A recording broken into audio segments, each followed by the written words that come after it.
In the 19th century, England joins the worldwide trade. They bring silks and spices from the other colonies, but unfortunately they accidentally bring the zombie virus too, and soon these monsters are all over the country. Millions of people die and rise again as zombies with a hunger for brains, and the healthy citizens begin studying deadly arts from China and Japan. Eventually the government builds the Grand Barrier, a 100-foot wall encircling London. Then they add the Royal Canal, a very deep ditch that surrounds both the city and its walls. The land between the wall and the ditch is known as the in-between.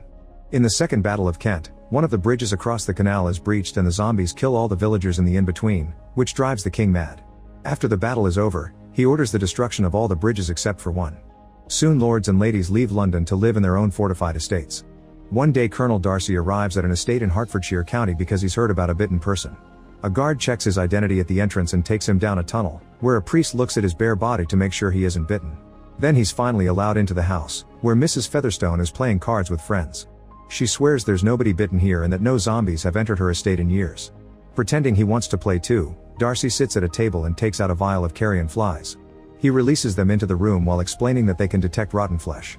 The flies only fly around for a second before they land on a man, which means he's slowly turning into a zombie. Darcy immediately breaks his glass and stabs the guy's face before decapitating him with his blade. Afterward Darcy asks if this man could have infected anyone in the house. Featherstone denies it, so Darcy kicks the zombie's head off to scandalize the guests as he heads out. However, Featherstone's daughter refuses to keep on lying and rushes upstairs to check on the infected man's niece. Unfortunately, it is too late. The girl has already turned and attacked the staff, and now she attacks Featherstone's daughter too. Meanwhile, Mr. Bennet has been training his 5 daughters in every form of weapon and martial art known to man so they can defend themselves against the zombies. However, their mother Mrs. Bennet isn't happy about it and wants them to concentrate on getting married. When Mrs. Bennet hears about an upcoming dance, she convinces her husband to let them go as a break. All the sisters are excited about it except for Elizabeth, who isn't a fan of social gatherings. They all put on their nicest dresses but still make sure to hide weapons in them. Later at the party, Bingley is chatting with Darcy but freezes when he sees Jane, instantly falling in love with her. He asks her to dance and they have lots of fun together.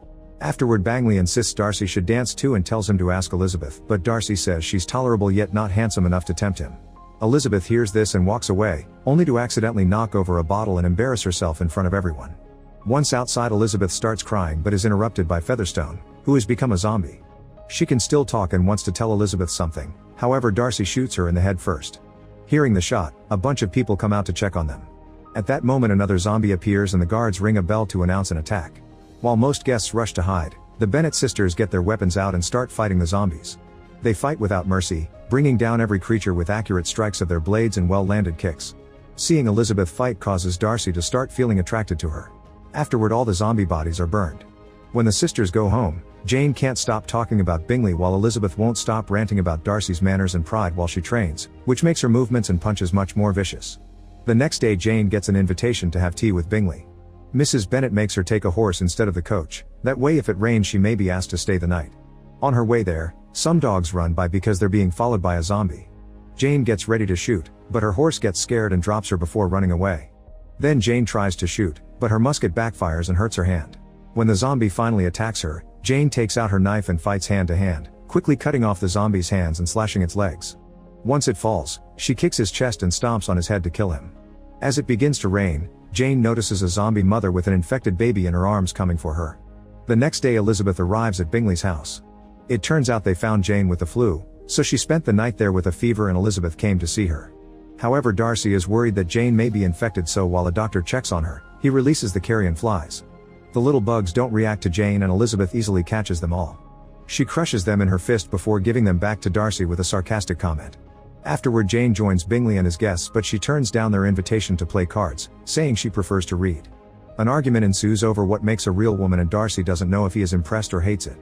That night, Elizabeth secretly watches Darcy train outside. The next day the rest of the Bennet sisters and mother come to pick up Jane and Elizabeth. Bingley wants them to stay but Darcy reminds him of the risks of infection. He has another argument with Elizabeth, revealing he knows she watched him last night. To keep everyone happy, Mrs. Bennet convinces Bingley to throw a ball to lift people's spirits. On their way home, they notice that the local orphanage has fallen and now the zombie orphans are wandering in the woods. Sometime later Mr. Bennet introduces his family to cousin Collins, who will get the estate when Bennet passes because women can't be heirs. During lunch, Collins tells them that his patroness is Lady Catherine, an amazing swordswoman who did wonders during the zombie war. He also shows interest in Jane, However, Mrs. Bennet immediately turns him down, saying Jane already has Bingley and offers Elizabeth instead. In the afternoon, Collins and the sisters leave to visit their aunt, but they stop by the road when they find a fallen carriage with a woman screaming for help. The sisters get their weapons ready, and when the woman comes out, they open fire because she's a zombie. Jane finishes her by kicking her down the hill. As the journey continues, Elizabeth struggles to carry all the weaponry, but Collins only puts it back in her arms instead of helping her. When they arrive in town, they notice the new soldiers who will protect this area. Elizabeth meets Lieutenant Wickham and they immediately hit it off. Darcy is riding nearby and gets jealous when he sees them, so he leaves without a word. Wickham tells Elizabeth that he and Darcy aren't on good terms because of some family issues over money. That night everyone attends the ball and Jane spends time with Bingley. Elizabeth tries to chat with Wickham, but Collins drags her into dancing while showing lots of energy and enthusiasm. Next, Darcy asks to dance with her too, but Collins makes the moment awkward and causes them to walk away. On his way out, Darcy overhears Mrs. Bennet talking about Jane's future with Bingley and keeps emphasizing his money. Meanwhile, Elizabeth bumps into Bingley and they hear a noise. When they turn around, they see a servant being attacked by a zombie. The duo gets some axes and follows them downstairs, however the zombie grabs Bingley and makes him fall. Elizabeth immediately slides down and knocks the zombie down before checking on her friend, but when she looks up she discovers all the zombie orphans hiding down there. She asks them how they sneaked in and a kid says that their new friend showed them the way in.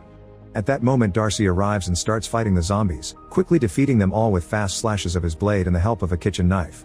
A zombie even gets pushed into the oven. Then Darcy asks if Bingley was bitten and gets ready to kill him too, but Elizabeth assures him that Bingley just fell. Before he leaves, Elizabeth tells him that he's an excellent warrior but a bad friend. The next day Jane gets a letter from Bingley explaining his family is moving back to London and that he'll start courting Darcy's sister instead. During lunch, Collins asks Elizabeth to marry him, but she'd have to give up her weapons and not fight zombies anymore. Elizabeth turns him down and rushes outside to burn off her frustrations by training.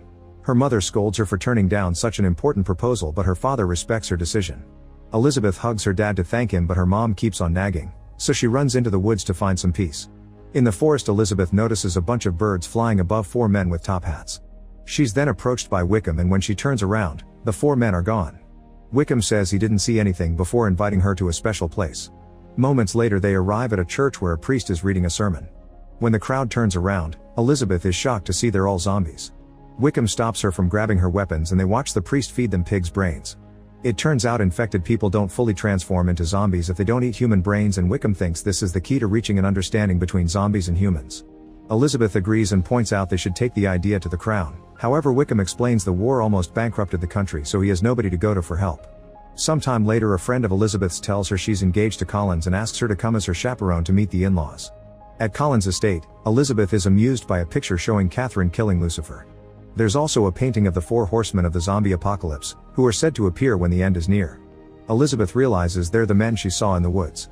Then she finally gets to meet Catherine and her daughter. Elizabeth is shocked to see Darcy is there too and learns he's Catherine's nephew.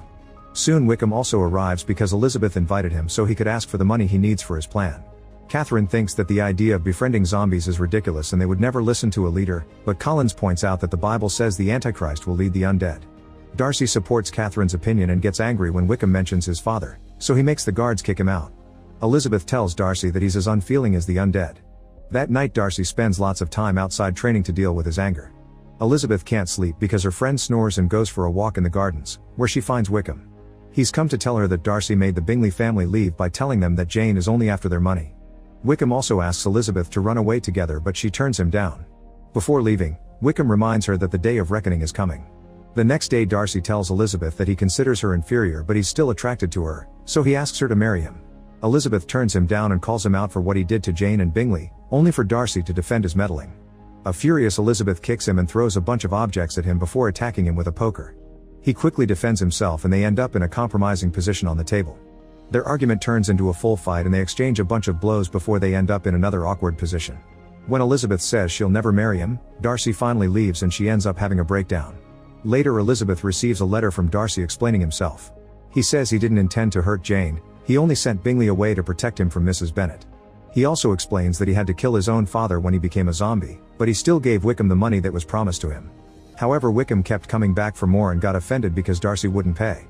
Then Wickham tried to marry Darcy's teenage sister for the money, but Darcy saved her just in time. Lastly, Darcy informs Elizabeth that he respects her feelings for him, so to forget about his heartbreak, he's gone to London to fight against the latest zombie attack. He thinks someone is leading the zombies because the attacks were too organized. When Elizabeth returns home, she's horrified to learn that Wickham has run away with Lydia, the youngest sister. She guesses that he must have taken her to the zombie church. That night Elizabeth is visited by Catherine, who announces Darcy will marry her daughter if Elizabeth doesn't marry him first. Elizabeth is seeing Darcy in better eyes nowadays, but she's still unsure about a relationship, so Catherine challenges her to a duel against her guard. The man is big and strong, so he throws quite dangerous punches and easily blocks Elizabeth's attacks. She refuses to give up even when he chokes her and slashes his face before breaking his arm.